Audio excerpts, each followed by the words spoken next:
Salut à tous. Aujourd'hui, je voulais faire comme on appelle ça, entre guillemets, une petite capsule pour décrire un peu mon point de vue sur le phénomène du couple, le phénomène de la vie en général, voir comment on perçoit la vie, voir comment on l'interprète et voir ce que l'on en fait en fait.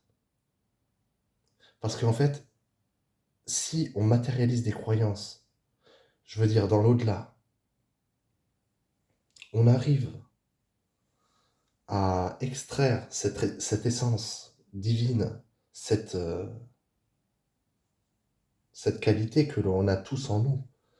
Et ben en fait, c'est important, comme disait le comte de Saint-Germain, de transmuter en fait, un peu dans l'alchimie, de transmuter en fait cette énergie, de savoir faire l'équilibre entre le bon, le pour, le bien, le mal, et essayer d'être dans un certain juste milieu.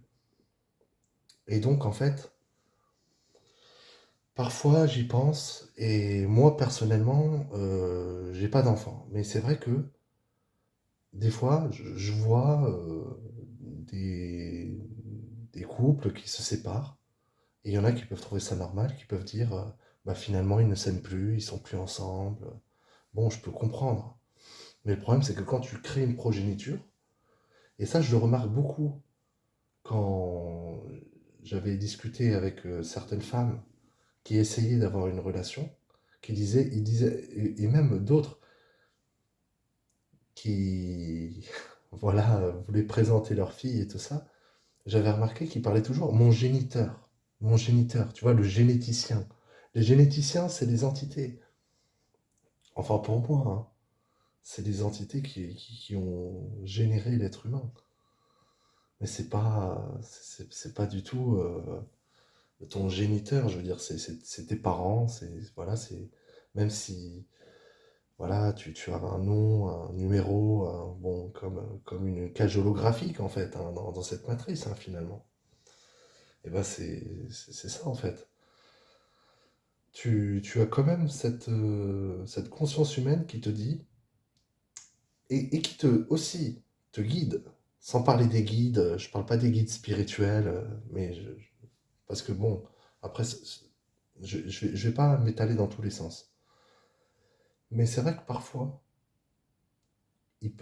ça peut paraître un peu anodin, mais on est tous un guide en nous-mêmes. On n'a pas d'aide à avoir externe. Beaucoup vont demander une aide. Tiens, je suis dans le besoin. C'est vrai, on est tous dans le besoin, mais c'est important de s'entraider. Je veux dire, moi-même, étant quelqu'un de généreux, ça m'est arrivé parfois, en parlant de couple, pour pas non plus parler de moi, mais de ne pas avoir grand-chose et de demander.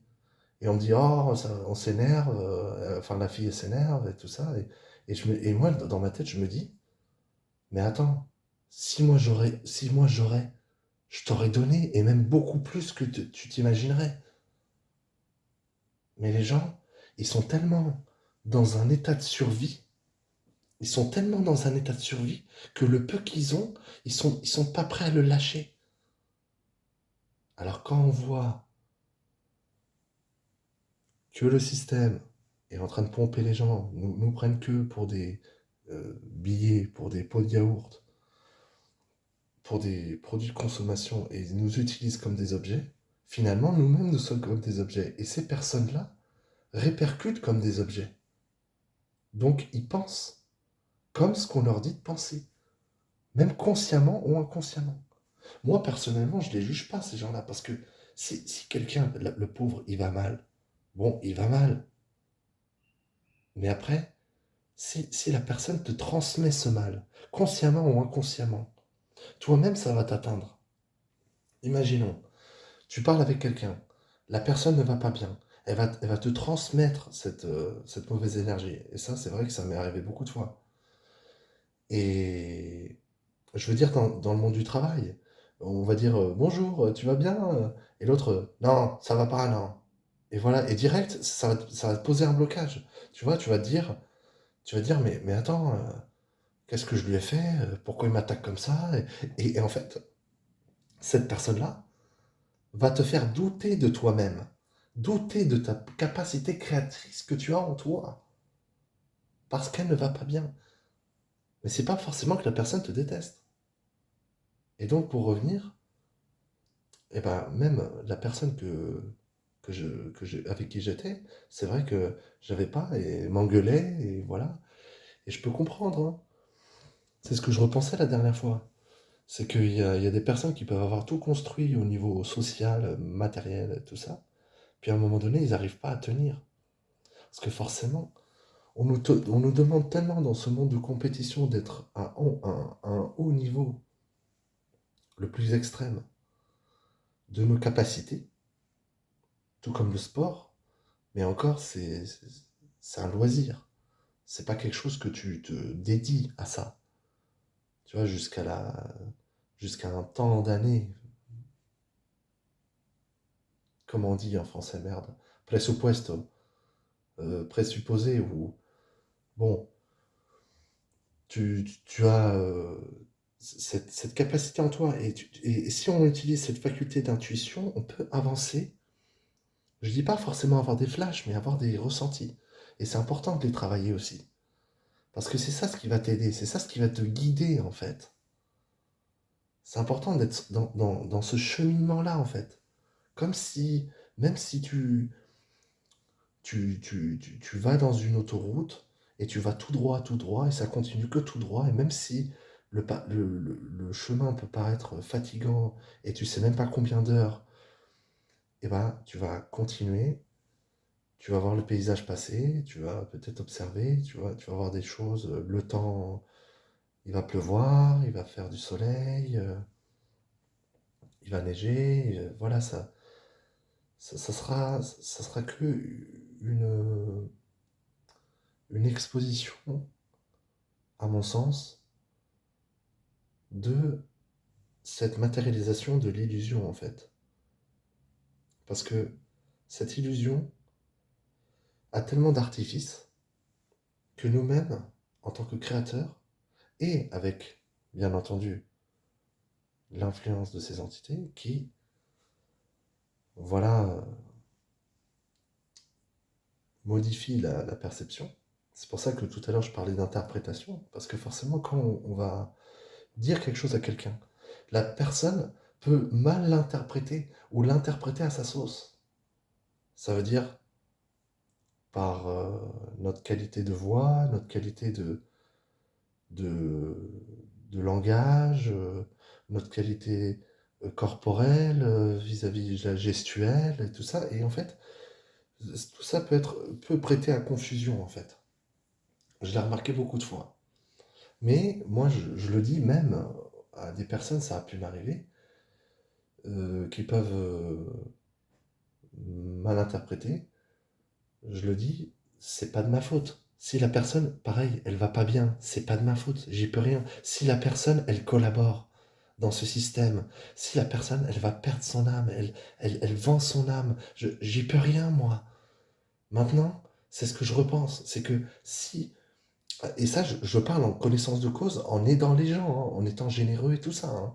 Ça veut dire que si la personne, t'as envie de foncer droit dans le mur, si t'as envie de faire cette expérience, si tu penses que c'est la meilleure des expériences, si on te dit fais gaffe, si tu roules tout droit, il y a un tunnel avec un panneau noir, mais tu vas croire que c'est un tunnel parce qu'il est très bien peint ou très bien dessiné, je te dis fais gaffe, n'y va pas. Mais si, mais voilà, c'est tes croyances, tu dis des bêtises, bah ok, vas-y, je vais pas t'en empêcher.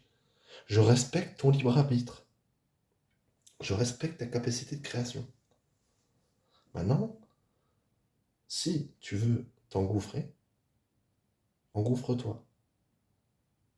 Mais sache que, à un moment donné, et je repense beaucoup à cette scène de Orange Mécanique, le film, c'est quand l'autre, il le trahit, c'est une bande de potes qui sont complètement sous contrôle mental et tout ça. De toute façon, c'est un film de contrôle mental, hein.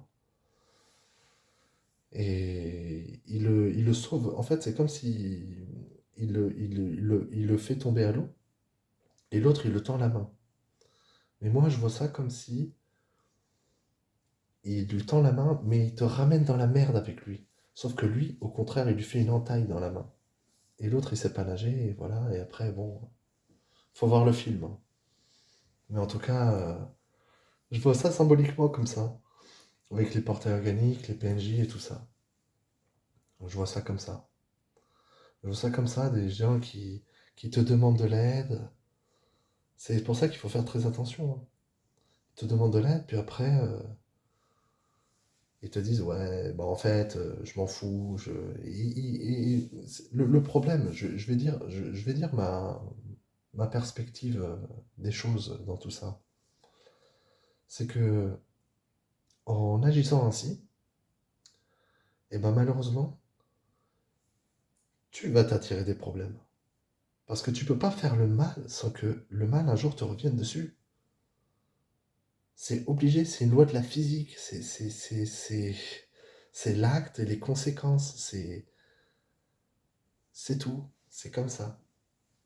Maintenant, c'est pas évident de rester dans le bien tout le temps parce qu'avec toute l'influence des personnes, de l'environnement, vu que ce monde est en constante mouvance et tout ça, c'est pas évident de tenir. Mais en tout cas, on peut essayer de transgresser ça en fait, de s'élever en fait, d'évoluer dans l'évolution. C'est la meilleure des choses qu'il nous reste à faire. Maintenant, je dis pas forcément l'unité peut être une bonne chose. L'unité peut être une bonne chose, mais utilisée à bon escient en fait. Tant que tout est utilisé à bon escient, ça passe. C'est ça ce qui aide son prochain en fait. On peut donner des solutions, mais c'est à toi de les appliquer. Et même les solutions que tu peux donner, et que même moi je peux donner, ne peuvent pas être applicables par tout le monde, parce que chacun a ses propres créations, chacun a ses propres métabolisations, chacun a sa propre conscience, chacun a son niveau de conscience. Et c'est important de ne pas tout distorsionner ça, et pas de tout mélanger, et de ne pas tout mettre dans une sorte de boule, et en faire une croyance. Et se dire, voilà, ça c'est établi, ça c'est comme ça. Parce que, de toute façon, les contrôleurs chercheront toujours à modifier la perception de la réalité des choses. Donc au moins, essayer voilà, de se protéger, de faire le bien, et d'utiliser son intuition. Tu peux toujours apprendre de tes erreurs, tu vois, mais c'est important de pas les recommencer. Après, on n'est pas tous parfaits, forcément. Je peux comprendre. Moi, je suis personne pour dire ce qu'il faut faire ou pas faire, hein. Mais je dis tu dans le sens où n'importe quelle personne pourrait le faire. Et je le vois, il y a tellement de